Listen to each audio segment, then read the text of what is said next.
மக்களே, நம்ம மகாபாரத கதையை தொடர்வோமா? போன வாரம் கதையை மிஸ் பண்ணியிருந்தா நம்ம சேனல்ல அப்லோட் பண்ணியிருக்கோம். மறக்காம பார்த்துட்டு வாங்க.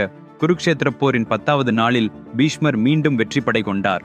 கிருஷ்ணர் அர்ஜுனன் உணர்ச்சியை தூண்டும் விதமாக அர்ஜுனனின் ரதத்தை பீஷ்மரின் முன் நோக்கி முன்னேற்றி வைத்தார். அர்ஜுனன் பீஷ்மரை நோக்கி அம்பை விடுகின்றார். அந்த அம்பு பீஷ்மர் எளிதாக தவிர்த்து விடுகிறார். உடனே, இப்போது பார் அர்ஜுனா என்ற சத்தத்துடன் பீஷ்மர் அர்ஜுனனை நோக்கி வில்லை உயர்த்தி அம்பை ஏந்தி இருக்கிறார். அப்போது அர்ஜுனனின் ரதத்தில் அர்ஜுனனுக்கும் பீஷ்மருக்கும் இடையில் ஒரு மனிதர் மறைந்து விடுகிறார். அவரே சிகண்டி. சிகண்டியை பார்த்தபடியே பீஷ்மர் கையில் இருந்த வில்லும் அம்பும் கீழே வழுக்கி போயின. உடனே ஒரு அம்பு பீஷ்மரின் இதயத்தில் பாய்ந்து விட்டது. அந்த அம்பை விட்டது சிகண்டியே. அந்த அம்பை பிடித்தபடி பீஷ்மர் அம்பா என்று உச்சரிக்கிறார். அம்பா என்றால் அதோ மகாபாரதத்தின் தொடக்கத்தில் வெளியாகும் அம்பா, அம்பிகா, அம்பாலிகா என்னும் 3 ராஜகுமாரிகளுள் ஒருவராய்ச் சொல்லப்படுவார்.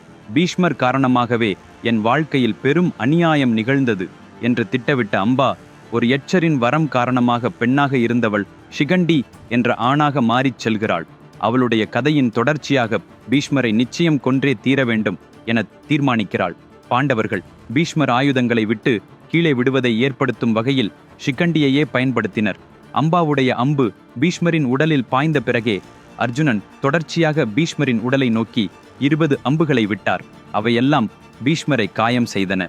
நின்று கொள்ள முடியாமல் தமது ரதத்தின் மேலிருந்து கீழே விழும் வரையிலே அருகிலேயே எழுந்து வந்த அம்புகளை அர்ஜுனன் மிகவும் வேகமாக பாய்ச்சி அது ஒரு படுக்கையைப் போல் உருவாக்கினான்.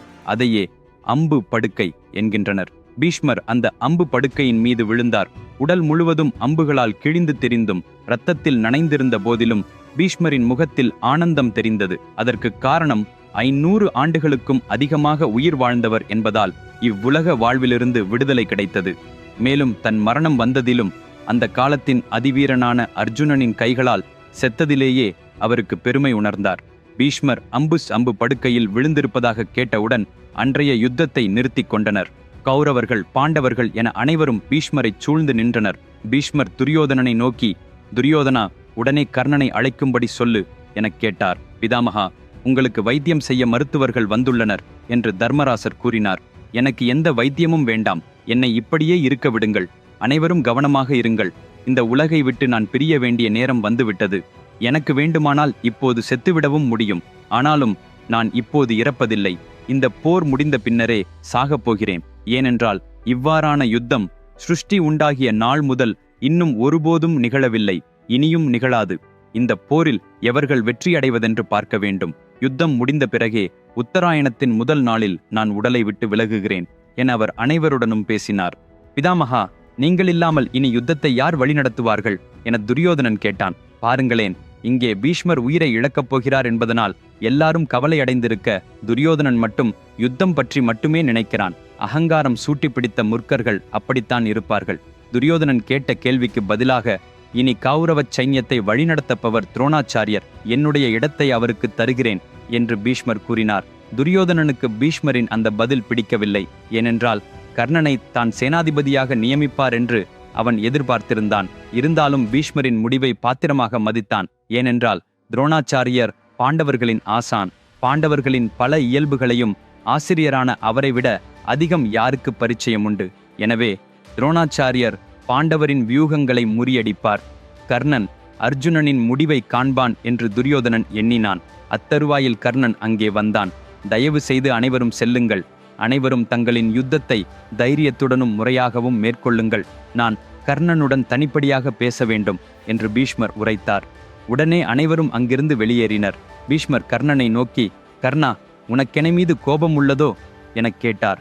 எனக்கு சின்ன சந்தனத் தூளளவு கூட உங்கள் மீது கோபமில்லை பிதாமகா. உங்களை பற்றி தெரியாத காரணமாக நான் தவறாக பேசிவிட்டேன். என் பிழையை நீங்கள் மன்னிக்க வேண்டும் என்று கர்ணன் பீஷ்மரிடத்தில் வேண்டினான். பீஷ்மர் கர்ணனை பார்த்து, மகனே கர்ணா, எனக்கும் உன்னை ஒதுக்க வேண்டும் என்ற எண்ணம் எல்லாம் இல்லை. நீ குந்தியின் மகன், எனக்கும் பேரன் போன்றவன். துரியோதனன் செய்யும் இந்த காரியத்தால் பல உயிர்கள் பலியாகும். உன்னை திட்டினால் அவன் திருந்துவான் என்று எண்ணினேன். அது மட்டும் இல்லாமல் அவன் உன்னை கருவியாக கொண்டு போரை ஜெயிக்க நினைத்தான். நீ இல்லை என்றால் அவன் போரை நிறுத்தவும் வாய்ப்பு உண்டாகும் என்பதால் உன்னை வருத்தினேன். என்னை மன்னித்து விடு என்றார். சிநேகிதர்களே, மிகவும் ஆர்வமூட்டும் ஒரு கதையை மட்டும் படித்தாலே அது ஒரு மனிதனின் வாழ்க்கையே மாற்றும் என்று நீங்கள் நம்புகிறீர்களா? சர்வசாதாரணமாக அந்த கதையை உங்கள் பிள்ளைகளுக்கு படித்து கூறினால் போதுமானது, அவர்கள் வாழ்க்கைக்கு வேண்டிய மதிப்புகளை கற்றுக்கொள்வார்கள் என்று நீங்கள் நம்புகிறீர்களா? உங்களுக்கு வாழ்க்கையில் ஏற்கனவே நேரும் அல்லது வரப்போகும் எந்த பிரச்சனைக்கும் ஒரு தீர்வு வேண்டும் என்றால் ஒரு சரியான கதையை படித்தால் போதும், அது உங்களுக்கு கிடைக்கும் என்று நீங்கள் நம்புகிறீர்களா? ஆம், அது சாத்தியமே. மனித இனத்தின் வரலாற்றில் இதுவரை சொல்லப்பட்ட மிகச்சிறந்த சிறப்பு பெருங்கதை மகாபாரதம் மாத்திரமே அதற்கு காரணம். இக்கதை ஒரு சூப்பர் ஹிட் மூவியை விட 100 மடங்கு சிறப்பாக இருக்கும். இது ஒரு சவால். விக்ரமாதித்யமாருடைய மொழியில் எழுதப்பட்ட மகாபாரதத்தின் முழு கதையும் 2 பாகங்களாக புத்தகமாகவும் இபுக் வடிவத்திலும் அமேசான் மற்றும் 43 முதல் ஆன்லைன் ஸ்டோர்களிலும் கிடைக்கிறது. உலகின் 54 மொழிகளில் இந்த புத்தகம் வெளியீடு பெற்றுள்ளது. இவ்வீடியோவின் கீழே உள்ள டிஸ்கிரிப்ஷனில் லிங்க்ஸ் கொடுத்துள்ளேன். உடனே ஆர்டர் செய்யுங்கள். ஏனென்றால் இது வெறும் ஒரு புத்தகம் மட்டுமல்ல, இது உங்களுடைய வாழ்க்கைக்கு தேவையான ஒரு முழுநிலை பிரம்மாண்ட நூலகம். அதற்கு கர்ணன் சொன்னான், பிதாமகா, நீங்கள் என்னை திட்டின போதெல்லாம் என்னால் புரிந்து கொள்ள முடிந்தது நான் தவறாக நடக்கிறேன் என்று. எனக்கும் துரியோதனனை ஆதரிப்பதென்றால் மனமே ஒற்றுக்கொள்ளவில்லை. ஆனாலும் அது வெறும் நண்பருக்கான தர்மத்துக்காக. துரியோதனன் வேறு எவருடைய பேச்சையும் கேட்கப் போவதில்லை. ஒரு நண்பரைப் போலவாவது அவன் செய்கிறது எனும் தவறிற்கு பின்புலமாக நின்றேன். அதுதான் நிலைப்பாடு. இப்போது கூட இப்போரை நிறுத்திக்கொள் என்று அவனிடம் சொல்லிக் கொடுக்க வேண்டும் என்று நினைக்கிறேன். ஆனால் துரியோதனனின் ஆத்ம பலமே நான். அவனை விட்டு நான் விலகுவதால் அவனை மோசமாக்குவேன். என் நண்பருக்கு நான் துரோகம் செய்ய மாட்டேன். பாண்டவர்களுக்கு ஸ்ரீகிருஷ்ணர் இருப்பது போல கௌரவர்கள் பக்கம் நான் இருக்கிறேன். அதனைத் தவிர யுத்தத்தை நிறுத்திட வேண்டுமென்று நான் சொன்னால் கர்ணன் அர்ஜுனனை பார்த்து பயந்து கொண்டு யுத்தத்தை நிறுத்தச் சொல்கிறான் என்று உலகம் என்னை பழிப்பதால் அந்த பழியை சரிப்படுத்த முடியாது. எனவே நீங்கள் என்னை மன்னித்து விடுங்கள் என்றான். அதற்கு பீஷ்மர், கர்ணா, உன்னை போன்ற ஒருத்தன் கெட்ட நண்பர்களின் துணையால் நாசமாகி போய்விடுவதை நான் பார்க்கவில்லை. மகனே, இந்த உலகத்தில் உன்னை பற்றி யாரென்று எப்படி பேசினாலும் எப்போது முழுக்க உன் கதையையும் தெரிந்து கொள்வார்களோ உன்னை ஆதரிப்பார்கள். உன் புகழ் என்றும் நிலைத்து வாழ்க என ஆசீர்வதித்தார். மகாபாரத கதை பீஷ்மரால் துவங்கியது. அவர் மேற்கொண்ட பீஷ்ம பதிகைதான் இவ்வளவு தூரம் பரவச் செய்தது. மகாபாரதத்தில் எத்தனை கதாபாத்திரங்கள் இருந்தாலும் பீஷ்மரை விடச் சிறந்த மனிதர், அவரை விட மேன்மையான வீரர் உளதோ எனில் இல்லை. அதன் பிறகு 58 நாட்களுக்குப் பின் பீஷ்மர் தன் உடலை விட்டு விலகுகிறார். அதன் விவரத்தை நாம் பின்னர் பேசுவோம். அந்த இரவு அனைவரும் தமது கூடாரங்களில் துயர் கொண்டிருந்தார்கள். ஒருவரே இது பற்றி கவலைப்படாதவர் துரியோதனன் மட்டுமே. பீஷ்மர் இல்லாமல் இப்போர் எப்படி வெல்லப்படும் என்று யோசித்துக் கொண்டிருக்கிறான். அப்போது துரியோதனனின் கூடாரத்திற்குள் துரோணாச்சாரியர் வந்தார். துரியோதனா, பீஷ்மர் என்னை சேனாதிபதியாக அறிவிப்பார்கள் என்று நினைத்ததில்லை. ஒருவேளை அப்படிச் சொன்னார் என்றாலும் நீ உடன்படுவாய் என்று எனக்கு உறுதியில்லை. நான் பிராமணர் என்றாலும் க்ஷத்ரியர் அல்ல என்றாலும் என்னை சேனாதிபதியாக ஒப்புக்கொண்டதற்கு உனக்கு நன்றி என்று கூறினார்.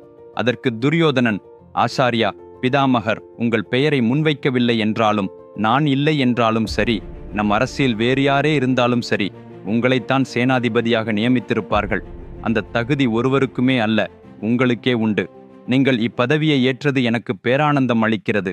இப்போதே எனக்கு உறுதி கிடைத்துவிட்டது. நமது வெற்றி உறுதியாகும் என்று நம்பிக்கை வந்துவிட்டது என்றான். துரியோதனன் கொண்ட பேச்சால் மேலும் உத்வேகப்பட்ட துரோணாச்சாரியர், என் மீது இவ்வளவு நம்பிக்கையும் இவ்வளவு பெரிய பதவியும் கொடுத்ததற்காக ஒரு வரம் அளிக்க தீர்மானிக்கிறேன். எந்த வரமே வேண்டுமானாலும் கேள், எப்படியும் அதை நான் கொடுத்து விடுவேன் என்றார். உடனே ஒரு நொடி கூட யோசிக்காமல், தர்மராஜரை உயிருடன் பிடித்து அழைத்து வாருங்கள், அதுவே நான் விரும்பும் வரம் என்று துரியோதனன் கூறினான். திடீரென்று துரோணாச்சாரியரின் முகம் மந்தமாயிற்று.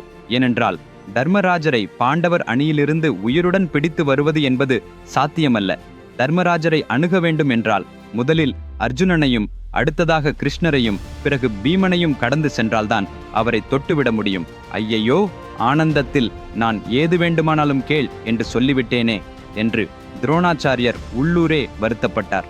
இங்கு நாம் ஒரு விஷயத்தை புரிந்து கொள்ள வேண்டும். மனத்தில் ஆனந்தம் மேலெழும் பொழுதோ ஆவேசம் மேலெழும் பொழுதோ எந்தவிதமான முக்கிய முடிவுகளையும் எடுக்கக்கூடாது. மேலும் யாராவது உங்களை மகிழ்ச்சி அடையச் செய்து உங்களை நன்றியுடன் வைத்துக் கொள்வதற்காக என் கேட்டதை ஏதாவது தருவேன் என்று சொல்ல வேண்டாம். அவ்வாறாக உங்களின் வசதிக்கேற்றதை மட்டுமே கொடுக்க வேண்டும். எது வேண்டுமானாலும் கேட்டுக்கொள் என்று சொன்னால் உங்களை அடிமையாக்கவும் வாய்ப்பு இருக்கும். எனினும் துரோணாச்சாரியர் அப்படிப்பட்ட எளியவர் அல்ல. உடனடியாக, துரியோதனா, நீ வேண்டிய வரத்தை நனவாக்குவேன். ஆனால் அதற்கு ஒரு நிபந்தனை உண்டு. உன் சேனையையும் உன் புத்திசாலித்தனத்தையும் பயன்படுத்தி கொஞ்ச நேரமாவது அர்ஜுனனை தர்மராஜரிடமிருந்து பிரித்து வைக்க ஏற்பாடு செய். அதற்கு பிறகு எனக்கு தெரியப்படுத்து. உடனே நான் சென்று எத்தனை பேர் வந்தாலும் சரி, தர்மராஜரை முட்டிக் கொடுத்து அவரை இழுத்து வந்து உன் கால்கள் முன் போட்டு விடுவேன் என்று உறுதியளித்தார். சிநேகிதர்களே, அடுத்த எபிசோடில் உள்ள உள்ளடக்கம் இன்னும் நன்றாக இருக்கும். தவறவிடாதீர்கள். மீண்டும் அடுத்த சனிக்கிழமை அதே நேரத்தில் சந்திப்போம். நான் எழுதின மகாபாரத புஸ்தகத்தை இப்போதே ஆர்டர் செய்யுங்கள். இவ்விடியோவின் அடியில் உள்ள டிஸ்கிரிப்ஷனில் லிங்க்ஸ் கொடுத்துள்ளேன். இதுவரை என்னுடைய சேனலை சப்ஸ்கிரைப் செய்யவில்லை எனில் உடனே சப்ஸ்கிரைப் செய்யுங்கள். அடுத்த சந்திப்பு வரை கவனமாக இருக்கவும். வணக்கம்.